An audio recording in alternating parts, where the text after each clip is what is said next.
আপনাদের হিন্দু বন্ধু আছে না? এই হিন্দুদের সাথে যখন কথা বলবেন উল্টাপাল্টা কথা না বলে এই 10টা পয়েন্ট নিয়ে আলোচনা করবেন। আপনাদের অফিসে হিন্দু কলিগ আছে না? তাদেরকে যখন ইসলামের দাওয়াত দিবেন এই 10টা পয়েন্টের আলোকে কথা বলবেন, পারা যাবে?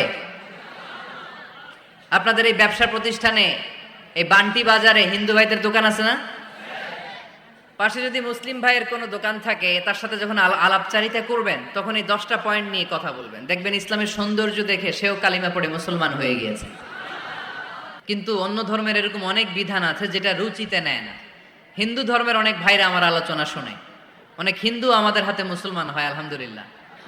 হিন্দু ধর্মের প্রতি শ্রদ্ধা রেখেই বলছি, তাদের ধর্মে একটা বিধান আছে যে আপনি ভালো হিন্দু হতে চাইলে আপনাকে গোমূত্র পান করতে হবে, মানে গরুর পেশাব পান করতে হবে। এবং অবাক করা কাণ্ড, তারা ইন্ডিয়া থেকে এটাকে রপ্তানি করে ইউরোপ আমেরিকাতেও পাঠায়। কারণ ইউরোপ আমেরিকার যে হিন্দুরা আছে সেখানকার সুপার স্টোর থেকে, শপিং মল থেকে ওইটা কিনে কিনে পান করে। আপনারা যদি বলে এই যে 1 বোতল নিয়ে আসছি গরুর পেশাব, এটা খাইলে তোর 1 কোটি টাকা দিবেন, খাইবেন? আমি কমু তুই নিয়ে আইসস, তুই খা, ঠিক কিনা? কারণ আমাদের রুচিতে এটা ধরে না, ইসলাম এটা আমাদেরকে শিখায় নাই। তো ইসলামটা হচ্ছে রুচিসম্মত ধর্ম, স্বভাব সুলভ ধর্ম। তারপরে হিন্দু ধর্মে ছোট বাচ্চাদেরকে পবিত্র করতে হলে, মেধাবী করতে চাইলে গোবরের স্তূপ করে ওখানে ফেলে দিতে হয়। ওই বাচ্চা ছুটে আসবে, কান্না করবে, আবার ফেলতে হবে। ওর গা গোবর দিয়া একেবারে বিউটি পার্লারিং করে তারপরে ওর গোসল করাইলে ও খুব ভালো হয়ে যাবে, এরকম আইডিওলজি তারা বিলিভ করে। তো এটা একটা প্রাণীর মল কারো গায়ে মেখে পার্লারিং করা, এটা কি আমাদের আকলে ধরে? আমাদের ধর্মে এরকম কোনো বিধান আছে? হিন্দু ভাইরা যদি থেকে থাকো, just ponder on the news, এই বিষয়গুলোর উপর একটু থিঙ্ক করো, একটু ভাবো, চিন্তা করে দেখো। ইসলাম হচ্ছে দ্বীনুল ফিতরা, স্বভাব সুলভ ধর্ম। এইখানে মনে মানে না এরকম কোনো বিধান আল্লাহ দেয়। হিন্দু ধর্মে একটা নিয়ম আছে, শুধু ব্রাহ্মণরাই বেদ, রামায়ণ, মহাভারত এগুলো ধরতে পারবে, নিম্ন বর্ণের হিন্দুরা ধরতে পারবে না। আমাদের ইসলামে এগুলো আছে? কোরআন শুধু আমরাই ধরতে পারবো, আপনারা পারবেন না। অনেকে এরকম বলে যে আলেমরা কোরআন ধরবে, অন্যরা ধরতে পারবে। যে বৈশিষ্ট্যগুলো থাকার কারণে গোটা বিশ্বে মুসলমানেরা নির্যাতিত হওয়ার পরেও ইসলামের জয় জয়কার, সেই 10টা বৈশিষ্ট্যের প্রথম বৈশিষ্ট্যের নাম হচ্ছে আর রাব্বানিয়া। আওয়াজ করে আমার সাথে সাথে বলেন আর রাব্বানিয়া। আবার পড়েন আর রাব্বানিয়া। এর মানে হচ্ছে এই ধর্মটা রবের টেক কেয়ারে চলে, এটা রবের দেয়া ধর্ম, এটা মন মস্তিষ্ক প্রসূত কোনো ধর্ম। পৃথিবীর অনেক ধর্ম আছে মানুষের বানানো, ইচ্ছে মতো ধর্মগ্রন্থের মধ্যে যা মনে চায় লিখে দিছে, এরকম ধর্মগ্রন্থ আছে না নাই? কিন্তু আমাদের কোরআনের যতগুলো আয়াত, যতগুলো সূরা, এর একটা আয়াতে কেউ কোনো চেঞ্জ করতে পারছে? আমি আরবি বুঝি না, আমি বঙ্গানুবাদ করে কোরআন বুঝবো, কোরআনের দাওয়াত করবো, চিল্লা এখন ঠিক কিনা? বাল্লিগু আন্নি ওয়ালাউ আয়া। প্রত্যেকেই প্রেরণার বাণীবাহকের কাজ করতে হবে, যতটুকু জানি পৌঁছে দিব। আমি বেশি জানি তো আমি বেশি বেশি ছড়াবো। আপনি জানেন শুধু লা ইলাহা ইল্লাল্লাহ, এইটাই আপনি ছড়ায় দিবেন, ঠিক কিনা? কেউ যদি বলে কোরআন পড়া যাবে না, ধরা যাবে না, এটা বোঝা পড়া আলেমদের কাজ, শুনবেন না। ক্ল্যারিটি, গোজামিল নাই, কোনো গোজামিল নাই। আমি যদি কোরআনের আয়াত ভুল করি, আমরা ধরতে পারবেন না। আপনি কোরআনের আয়াত ভুল পড়ছেন, হুজুর ঠিক করে নেন, আমি ঠিক করে নেব, ঠিক কিনা? কোনো গোজামিল নাই। আল wuduh, জল জলে সূর্যের মতো আল্লাহ ইসলামকে রেখে দিয়েছে, আলহামদুলিল্লাহ পড়েন। এই ইসলামের বিজয়কে কেউ ঠেকায় রাখতে পারবে? ইসলামের বিজয়ের অংশীদার আমরা হতে চাই, এই ইসলামকে আমরা মানতে চাই। কতক্ষণ? বুঝলা গেছি। ইসলাম মানবো কতক্ষণ? ইসলাম মানবো কোনখানে? মনে থাকবে? কথা দিলেন তো? যে আয়াত দিয়ে শুরু করেছে ওইটা দিয়ে শেষ করি। ومن يبتغي غير الإسلام دينا فلن يقبل منه وهو في الآخرة من الخاسرين। ইসলাম ছাড়া অন্য কোথাও যদি কেউ কল্যাণ তালাশ করে, ধর্ম তালাশ করে, সেটা আল্লাহ গ্রহণ করবে না। লোকটা হবে আখেরাতে হাই হাই কোম্পানির ম্যানেজার। আমরা কি হাই হাই কোম্পানির ম্যানেজার হতে চাই? ইসলামকে আমাদের জীবনের আদর্শ বানাতে চাই, ঠিক কিনা? সাইয়েদনা ওমর ফারুক বলতেন, নাহনু কওমুন আ'আজ্জানাল্লাহু বিল ইসলাম, আমরা তো এমন জাতি যেই জাতিকে আল্লাহ তাআলা ইসলাম দিয়ে সম্মানিত করেছে। ফাইন ইবতাগাইনাল ইজ্জাতা বিগাইরিহি আযাল্লানাল্লাহ, ইসলাম রেখে দিয়ে কেউ যদি অন্য কোথাও সম্মান তালাশ করে তাকে অপদস্থ করে ছাড়বে কে? আল্লাহ। এজন্য আমাদের সম্মান কোথায়? আমরা মুসলমান, এটা বলতে কি আপনাদের লজ্জা লাগে? পৃথিবীর যেই কোনো দেশে যাই, হিন্দুদের রাজ্যে যাই, বৌদ্ধদের রাজ্যে যাই, যেই কোনো ইমিগ্রেশনে দাঁড়াই না কেন, চিৎকার করে বলবো আমি মুসলমান, জোরে কোন ঠিক কিনা? We are proud of Islam. ইসলাম আমার অহংকার, ইসলাম আমার গর্ব, ইসলাম আমার আল্লাহর দেয়া ধর্ম। এজন্য ইসলামের বিজয়কে কেউ ঠেকিয়ে রাখতে পারবে না। আমি প্রায় উদাহরণ দিয়ে, উপমা দিয়ে বলি, ইসলাম হচ্ছে চারা বীজের মতো। চারা বীজ মাটিতে ঢুকিয়ে দিলে এটা উপরের দিকে ওঠে। তো ইসলামকে যারা মাটিতে গেড়ে ফেলতে চায় তারা জানে না ইসলামের উপমাটা অনেকটা চারা বীজের মতো। ইসলামকে মাটিতে গেড়ে দিলে এটা কি হবে? জোরে বলেন, আরো জোরে বলেন, উপরের দিকে গর্জে উঠবে। এই যে উপমা দিছি, এটা নিয়েও আবার অনেকে ভুল ধরে, আছে না নাই? আল্লাহ নিজেই কোরআনে উপমা দিয়েছেন, মাসালুল লাযীনা ইউনফিকুনা আমওয়ালাহুম ফি সাবিলিল্লাহি কামাসালি হাব্বা, যারা আল্লাহর রাস্তায় দান করে এই দানের উপমা হচ্ছে একটা চারা বীজের মতো। সুবহানাল্লাহ পড়েন। এই চারা বীজ থেকে 7টা শীষ বের হয়, প্রতিটা শীষে জন্ম নেয় শত শস্য দানা। আল্লাহ যারে চায় ইচ্ছা মতো রিজিক দিয়ে তার জীবনকে পূর্ণাঙ্গ করে দেয়। সুবহানাল্লাহ পড়েন। এজন্য আল্লাহ বললেন, ইসলাম হলো আমার একমাত্র মনোনীত ধর্ম। ইসলাম ছাড়া অন্য কেউ যদি সম্মান তালাশ করে তার কাছ থেকে কিছুই আমি গ্রহণ করব না। কিয়ামতের দিন সেই লোকটা হবে হায় হায় কোম্পানির ম্যানেজার, ঠিক কিনা? এজন্য আমরা একটা ধর্মকেই মানতে চাই। চিল্লায় বলেন তো, ধর্মটার নাম কি? ইসলাম ছাড়া অন্য কিছু মানি না, ইসলাম ছাড়া অন্য কিছু মানি না, মানব না। বিষ্ণু ঈসা ইসলাম বলেছেন, এই ইসলামের বিজয়কে কেউ ঠেকিয়ে রাখতে পারবে না। তার কারণ, ইন্নাল্লাহা যাওয়ালি আল আরদা, নিশ্চয় আল্লাহ তাআলা এই জমিনটাকে আমার জন্য সংকুচিত করে ছোট করে দেখিয়েছে। ফারাআইতু মাশারিকাহা ওয়া মাগারিবাহা, আমি এই পৃথিবীর ডানে বায়ে সামনে পেছনে সবটা দেখেছি। আর আমার চোখ যতদূর পৃথিবী দেখেছে ততদূর জায়গায় আল্লাহ আল্লাহু আকবারের ধ্বনিকে পৌঁছে দিবে। তাই এই ইসলামের বিজয়কে কেউ থামাতে পারবে না। গোটা বিশ্বব্যাপী আজ ইসলামের জয় জয়কার। কালিমা পড়ে অন্যান্য ধর্মের লোকেরা আজ মুসলমান হয়ে যাচ্ছে, ঠিক কিনা? আমাদের তাফসির মাহফিলগুলোতেও অনেক হিন্দু ভাইরা কালিমা পড়ে মুসলমান হয়, আপনারা শুনছেন? আলহামদুলিল্লাহ কবেন না? গোটা বিশ্বের সবচেয়ে নির্যাতিত ধর্মের নাম হচ্ছে ইসলাম। সবচেয়ে নিষ্পেষিত, খালি মাইর খায়। ফিলিস্তিনে মাইর খায় কারা? মুসলমান। কাশ্মীরে মার খায় কারা? ইরাকে, বার্মায়, আমাদের টেকনাফে, গোটা বিশ্বে মুসলমানেরা মার খায়। কিন্তু তারপরেও বিধর্মীরা তাদের ধর্ম বাদ দিয়ে এই ইসলামের ভেতরে ঢোকার জন্য প্রতিযোগিতা শুরু করে দিয়েছে।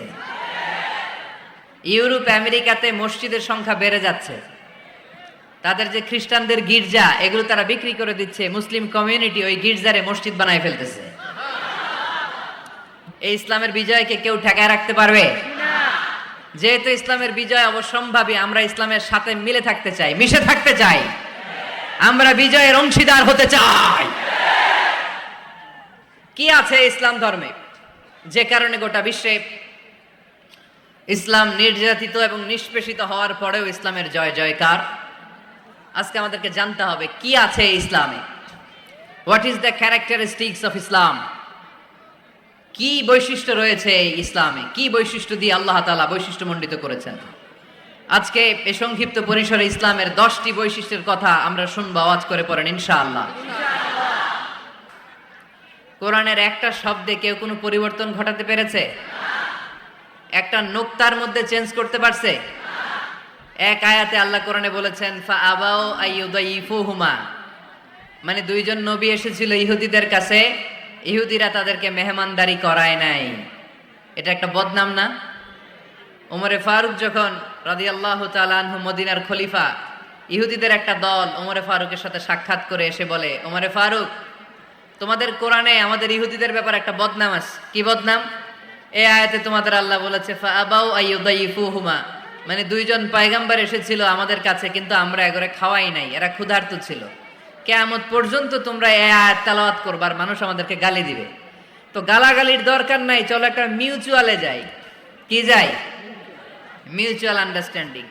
বেশি কিছু করা লাগবে না। এই ফাআবাউ আইয়ুদাইফুহুমার আবাওয়ের যে বায়ের নোক্তাটা, এইটা সরাই দিয়ে তুমি উপরে দুইটা নোক্তা দিয়ে বারে তা বানায় দিবা, তাহলে অর্থ হবে ফাআতাও আইয়ুদাইফুহুমা, মানে দুই নবী আসছে আর ইহুদিরা তা করে খাওয়াইছে। ওমরে ফারুক বলে কি লাগবে? কয় এক নোক্তা চেঞ্জ করা লাগবে। কয় একটু দাঁড়া। এরা তো মহা খুশি, আজকে আমাদের মিশন কমপ্লিট। ওমরে ফারুক ঘরের ভিতরে ঢুইকে একটা তলোয়ার নিয়ে আসছে। কয় কার কার লাগবে এদিকে আয়। সব দিছে দৌড়। সুবহানাল্লাহ কইবেন না? আরে ওমরে ফারুক তো এমন সাহাবী ছিলেন যাকে দেখে মুনাফিকরা থরথর করে কাঁপতো। ওমরে ফারুক তো এমন সাহাবী ছিলেন যাকে দেখে শয়তানও কাঁপতো। বিশ্বনবী বলতেন, ওমর মা সালাকা শাইতানু সালিকান ফাজ্জান ইল্লা সালাকা ফাজ্জান গায়রা ফাজ্জিক। ওমর, ইবলিস শয়তান যদি তোমারে কোনো রাস্তা দিয়ে আসতে দেখে, ইবলিস ওই রাস্তা থুইয়া অন্য রাস্তা দিয়ে চলে। আমাদের দেশে আমাদের ছেলেমেয়েরা যখন খেতে চায় না, আমরা বলি আম্মু তাড়াতাড়ি খাও, ভাল্লুক আসবে, বাঘ আসবে, বিড়াল আসবে, বলি না? আপনাদের বান্টিতে কি বলেন? আপনার ছোট্ট মেয়েটা রাতের খাবার খেতে চায় না, খাবার নিয়ে পিছে পিছে দৌড়াইতেছেন, মা খাও, কি আসবে বলেন? বিলাই। আর কি বলেন? আচ্ছা, শিয়াল আসবে, কুকুর আসবে, বিড়াল আসবে। মদিনাতেও মদিনার মায়েরা বাচ্চাদেরকে রাতে খাওয়াতে পারতো না, তখন বাচ্চাদেরকে বলতো মা তাড়াতাড়ি খাও, হা হুয়া ইয়াতি ওমর, ওই যে ওমর আসতেছে ওমর। ওমরে ফারুকের নাম শুনলে ভয়ে চুপটি মেরে বাচ্চাগুলো খেতে শুরু করতে পড়েন। সুবহানাল্লাহ। এজন্য বিশ্বনবী বলেছেন লা নাবিয়্যা বা'দি ওয়ালা রাসূলা, আমার পরে কোনো নবীও নাই, রাসূলও নাই, তবে লাউ কানা বা'দি নাবিয়্যুন লাকানা ওমর, আমার পরে যদি নবী হওয়ার কোয়ালিটি কারো থাকে, আমার ওমরের সেই কোয়ালিটি আছে। ওমরে ফারুকের কাছে আসছিল একটা নোক্তা চেঞ্জ করার জন্য, বারে তা বানাইতে পারছে? এইভাবে অনেকভাবে ইহুদিরা ষড়যন্ত্র করেছে, একটা অক্ষর, একটা নোক্তা চেঞ্জ করতে পেরেছে? এই ভারতবর্ষ থেকে কোরআন কিভাবে দূর করবে অনেক প্ল্যান করেছে ইংল্যান্ড থেকে। পরে তারা ভাবলো ভারতের যত কোরআন আছে আগুন দিয়ে জ্বালায় দিব, তাইলে কোরআন দূর হয়ে যাবে। পরে তাদের আরেক কমিটি রিপোর্ট করলো, না, আমরা এসে অডিট করে দেখলাম এরা শুধু কাগজেই কোরআন লিখে রাখে না, এদের হেফজখানাগুলোতে বাচ্চারা মাথা ঢুলতে ঢুলতে কোরআন পরে পরে সিনার ভিতরে ঢুকায় রাখে।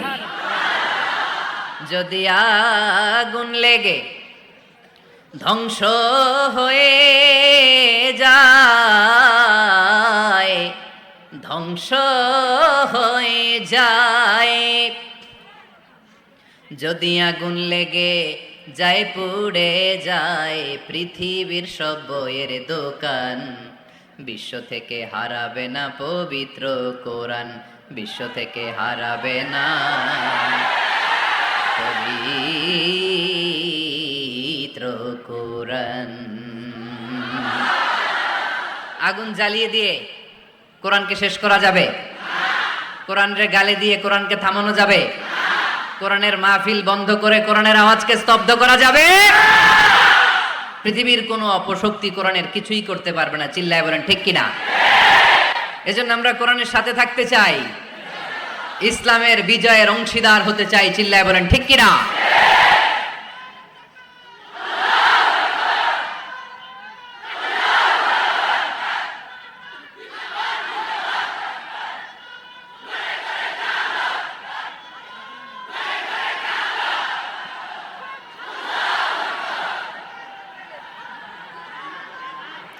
ইসলাম ধর্মের প্রথম বৈশিষ্ট্যের নাম হচ্ছে আর রাব্বানিয়া, মানে হচ্ছে এটা রবের দেয়া ধর্ম। ইসলামটা দিয়েছে কে? এটা কি সত্য ধর্ম না মিথ্যা ধর্ম? কার দেয়া ধর্ম? হুয়াল্লাযী আরসালা রাসূলাহু বিল হুদা ওয়া দীনিল হক লিইয়ুযহিরাহু আলাদ-দীনি কুল্লিহি ওয়ালাউ কারিহাল মুশরিকুন। তিনি তো এমন সত্তা যিনি তার নবীকে সত্য ধর্ম দিয়ে পাঠিয়েছেন, হেদায়েত দিয়ে পাঠিয়েছেন। মুশরিকরা কোরআনকে, ইসলামকে যতই না অপছন্দ করে, ইসলামের আওয়াজকে কেউ থামাতে পারবে না। এজন্য ইসলামের প্রথম বৈশিষ্ট্যের নাম আর রব্বানিয়া। এটা রবের দেয়া ধর্ম, এটা মন মস্তিষ্ক প্রসূত কোনো ধর্ম নয়। এ ধর্মের সবকিছু রব কেন্দ্রিক, রব সেন্টার্ড, রবের টেক কেয়ারে চলে। সব জায়গায় রবের নাম আছে না নাই? আমরা যখন বলি আল্লাহ দুনিয়ার কল্যাণ চাই, আখিরাতের কল্যাণ চাই, আগুনের শাস্তি থেকে তোমার কাছে পানা চাই, তখন আমরা রবের নাম নেই। আমরা পড়ি রব্বানা আতিনা ফিদ দুনিয়া হাসানাতাও ওয়া ফিল আখিরাতি হাসানাতাও ওয়া কিনা আযাবান নার। সুবহানাল্লাহ পড়েন। এই দোয়াটা যে করি, কোন শব্দ দিয়ে করি? রব্বানা। কি বলি? মানে আমাদের রব। সব জায়গায় রবের নাম আছে না নাই?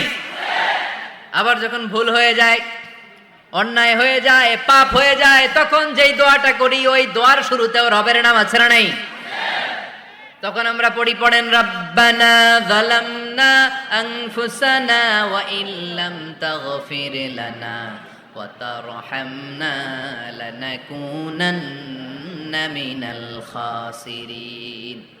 ও আমাদের রব, জুলুম করেছি, অন্যায় করেছি, পাপ করেছি, তুমি যদি মাফ না করো আমরা তো ক্ষতিগ্রস্তদের মধ্যে শামিল হয়ে যাব। ঠিক কি না? তার মানে দোয়ার আগে কার নাম? বলেন রবের নাম। কার নাম? আবার কবরের প্রথম প্রশ্নেও রবের নাম আছে না নাই? জিজ্ঞেস করা হবে মার রব্বুক, তোর রবের নাম কি? আমরা উত্তরে কি বলবো? আল্লাহ আমারে রব, এই রবি আমার সব, দমে দমে তনু মনে তারি অনুভব। আল্লাহ আমারে রব। তার মানে সব জায়গায় রবের নাম আছে না নাই? যখন রুকু দেই, রুকু ওইখানে কি পড়ি? সুবহানা রব্বিয়াল আযীম। যখন সিজদায় যাই তখন কি পড়ি? সুবহানা রব্বিয়াল আ'লা। তার মানে এই ধর্মের কেন্দ্র হচ্ছে রবকে কেন্দ্র করে এই ধর্ম প্রতিষ্ঠিত, রবের দেয়া ধর্ম, রবের টেক কেয়ারে চলে। এই জন্য এই ধর্মের বৈশিষ্ট্যের নাম হচ্ছে রব্বানিয়া। আওয়াজ করে বলো মুসলমান, এই ধর্মের বৈশিষ্ট্যের নাম কি? এই তো মুখস্থ হয়ে গেছে। ক্লাসের মতো হয়েছে না এটা? প্রাইমারি ক্লাসে পড়ায় না ক খ গ, সবাই বলে ক খ গ। তো এরকম আওয়াজ করে বললে মুখস্থ করাই দিবে কে? তাহলে হিন্দু ভাইদেরকে যখন দাওয়াত দিব, বলবো ভাই আমরা এত কিছুর পূজা করি না, আমরা হিন্দু ধর্মের প্রতিও শ্রদ্ধাশীল, কোন ধর্মকে নিয়ে আমরা কোনো কটূক্তি কখনো করি না। তবে চিন্তার জন্য মাঝে মাঝে কিছু যৌক্তিক কথা আমরা ছুড়ে দেই। ঠিক কিনা? আমরা তাদেরকে বলি যে আমরা এতগুলো খোদার ইবাদত করতে পারবো না, একজনের ইবাদত করে কুলবাই না। ঠিক কিনা? এইভাবে যুক্তির আলোকে আমরা বুঝাবো আমাদের ধর্মটা একজন রবকে কেন্দ্র করে। এজন্য ইসলাম ধর্মের প্রথম বৈশিষ্ট্যের নাম আর রব্বানিয়া। কি নাম? মাশাআল্লাহ। 2 নাম্বার বৈশিষ্ট্যের নাম হচ্ছে আল ইনসানিয়া। সবাই বলেন 2 নাম্বার বৈশিষ্ট্যের নাম। আবার বলেন, সবাই জোরে বলেন। এর মানে হচ্ছে মানবতার ধর্ম। এটা ইসলাম কিসের ধর্ম? হিউম্যানিটেরিয়ান রিলিজিয়ন, মানবতার ধর্ম। মানুষকে ইসলাম সবচেয়ে গুরুত্ব দেয়। মানুষকে ইসলামে বলা হয় আশরাফুল মাখলুকাত, সব মাখলুকাতের মধ্যে মানুষ সেরা। ঠিক কিনা?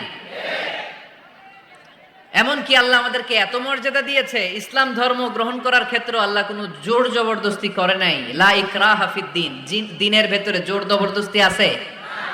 আপনি চাইলে হিন্দুদের মন্দির ভাঙতে পারবেন? তাদেরকে জোর করে ধর্মান্তরিত করতে পারবেন না, কারণ সে তো মানুষ।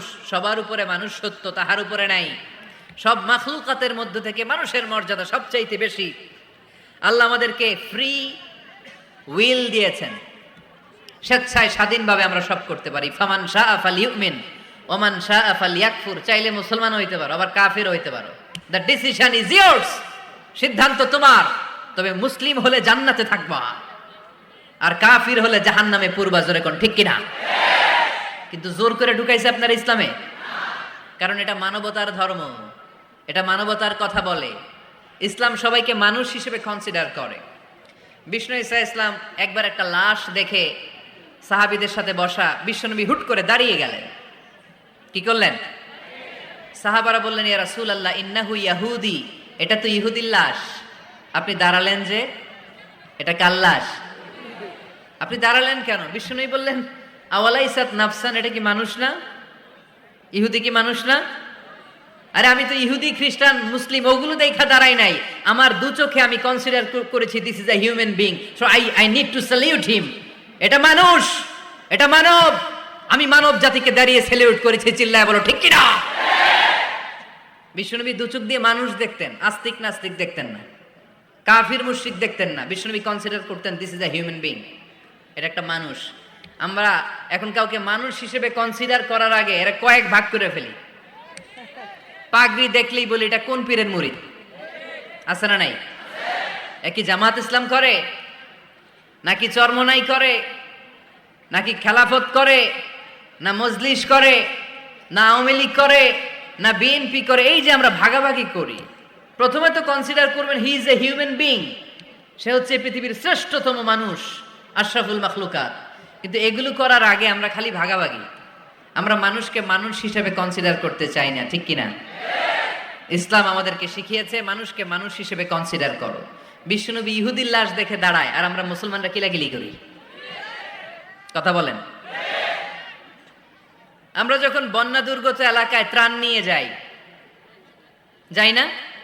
উত্তরবঙ্গে বন্যা, দক্ষিণাঞ্চলে বন্যা, আমরা যখন ত্রাণ নিয়ে যাই তখন কি খুঁজে খুঁজে মুসলমান ঘর কোনগুলো ওগুলারে ত্রাণের প্যাকেট দিব এভাবে দেই?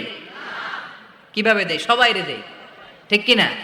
কারণ মানবতা যেখানে বিপন্ন, ইসলামের ত্রাণ সেখানে আছে না নাই? আমরা তখন মুসলিম অমুসলিম কাফের মুশরিক দেখি না, আমরা দেখি কারা বন্যা পীড়িত, কারা দুঃখ কষ্টে আছে, যারাই কষ্টে আছে তাদের জন্য আমাদের হেল্পিং হ্যান্ড আমরা এক্সপান্ড করে দিব, আমাদের সাহায্যের হাত তাদের কাছে পৌঁছে যাবে। জোরে কোন ঠিক কিনা? এটারে বলে হিউম্যানিটেরিয়ান রিলিজিয়ান। ইসলামরে বুঝে নেন, ইসলামের সৌন্দর্যটারে শিখে নেন, কাদা ছড়াছড়ি আর কইরেন না। কত সুন্দর ধর্ম আল্লাহ আমাদেরকে উপহার দিলেন, আর এই ধর্মটারে আমরা কুৎসিত করতে করতে, কালো করতে করতে শেষ করে দিয়েছি। এজন্য অমুসলিমরা বলে মুসলমান হওয়ার দরকার নাই, আমাদের ধর্মই অনেক ভালো। কারণ ইসলামের যে সৌন্দর্য আমরা তো দেখাইতে পারি নাই। ওরা তো আঙ্গু দিকে তাকাইলেই দেখে এ আরে বলে কাফের, ও ওরে বলে মুশরিক, ঠিক কিনা? এরা বলে আমগো কাফের হওয়ার দরকার নাই, মুশরিক হওয়ার দরকার নাই, আমরা যা আছি ওইটাই ভালো, ঠিক কিনা? এটা হিউম্যানিটেরিয়ান রিলিজিয়ান। জাদুল মাআদ ফি হাদি খাইরুল ইবাদ, আল্লাহ রাসূল সাল্লাল্লাহু আলাইহি ওয়াসাল্লামের উপর একটা সিরাত গ্রন্থ আর আসিরাহ আল হালাবিয়া, এই দুইটা গ্রন্থে একটা ঘটনা এসেছে। নাজরান থেকে ৬০ জন খ্রিস্টান পাদ্রী বিশ্বনবীর সাথে দেখা করতে এসেছিলেন। কয়জন? ৬০ জন। জোরে বলেন কয়জন? ৬০ জন। তারা যখন দেখা করতে এসেছে মদিনার বাজারে তারা দাঁড়িয়েছে। ইন দ্য মিন টাইম জোহরের আজানের সময় মসজিদে নববী থেকে আজান হচ্ছে, আল্লাহু আকবার, আল্লাহু আকবার, আল্লাহু আকবার, আল্লাহু আকবার। সুমধুর আজানের ধ্বনি শুনে তারা থমকে দাঁড়িয়েছে। বাজারে দেখতে লাগলো আজান হওয়ার সাথে সাথে ব্যবসায়ীরা দৌড় মসজিদে। কিন্তু কি আজীব তামাশা, তাদের নাজরান দেশে ব্যবসায়ীরা যেমনি দোকানপাট বন্ধ করে ছুটে, মদিনার মুহাম্মদ সাল্লাল্লাহু আলাইহি ইসলামের উম্মতেরা দোকান বন্ধ করে ছুটে না, দোকান যে যার যার দোকান যেরকম ছিল ওইভাবে রেখেই দৌড়। দোকানের শাটার নামায় না, দোকানের ক্যাশ বক্সে তালা ঝুলায় না। আপনাদের আজকের প্রোগ্রাম তো এই বান্টি আদর্শ বাজার ব্যবসায়ীদের উদ্যোগে। আপনারা ব্যবসায়ীরা দোকান থেকে চলে যাওয়ার সময় কি করেন? শাটার নামান না, ক্যাশ বক্সে তালা লাগান না। নাজরানের খ্রিস্টানরা দেখলো না, তালা টালা ঝুলায় না, স্বর্ণের দোকানদার স্বর্ণ টর্ণ রাইখা নামাজে দৌড়। সুবহানাল্লাহ কইতে পারলেন না? এই দৃশ্য দেখে খ্রিস্টানরা অবাক, কয় থাক আর দেখা করার দরকার নাই। কিভাবে মুহাম্মদ সাল্লাল্লাহু আলাইহি ইসলাম গোটা বিশ্ব কবজায় এনেছে এই দৃশ্যই দেখে আমরা বুঝতে পেরেছি। তারপরে অনেকে বললো এত দূর থেকে এসেছি মিটিংটা করে যাই। জোহরের নামাজের পর তাদের দুধ যেয়ে বললো খ্রিস্টান পাদ্রী এসেছে ৬০ জন দেখা করতে চায়। বিশ্বনবী বিপাকে পড়ে গেলেন, হায় হায় কই বসতে দিব, আমার তো তাদের মতো রাজপ্রাসাদ নাই, আমার তো এরকম বড় বালাখানা নাই, ডুপ্লেক্স ট্রিপ্লেক্স বাড়ি নাই, কই বসাবো? এক সাহাবী বললেন, ইয়া রাসূলুল্লাহ, পাহাড়ের পাশে ছায়া আছে, চলেন ওইখানে বসি। আল্লাহ রাসূল বললেন, একটা কথা বললা, এরা খ্রিস্টান মেহমান, এদেরকে নিয়ে ছায়ার মধ্যে বসা যায় নাকি? আর এক সাহাবী বললেন, ইয়া রাসূলুল্লাহ, আমার খেজুর বাগান, খেজুর পেড়েছি, খেজুর পাতা দিয়ে একটা বিছানা করে দে, ওইখানে বসি, কেমন হয়? রাসূল সাল্লাল্লাহু আলাইহি ওয়াসাল্লাম বললেন, না, দে আর দ্য ফরেন ডেলিগেটস, তাদেরকে নিয়ে তো এইভাবে বসা যায় না। বলতে না বলতে ৬০ জন খ্রিস্টান পাদ্রী এসে হাজির। কি করবেন বিশ্বনবী? উপায় অন্তর না দেখে ৬০ জন খ্রিস্টানের জন্য বিশ্বনবী নিজ হাতে মসজিদে নববীর তালা খুলে দিয়ে মসজিদে ঢোকার ব্যবস্থা করে দিয়েছেন।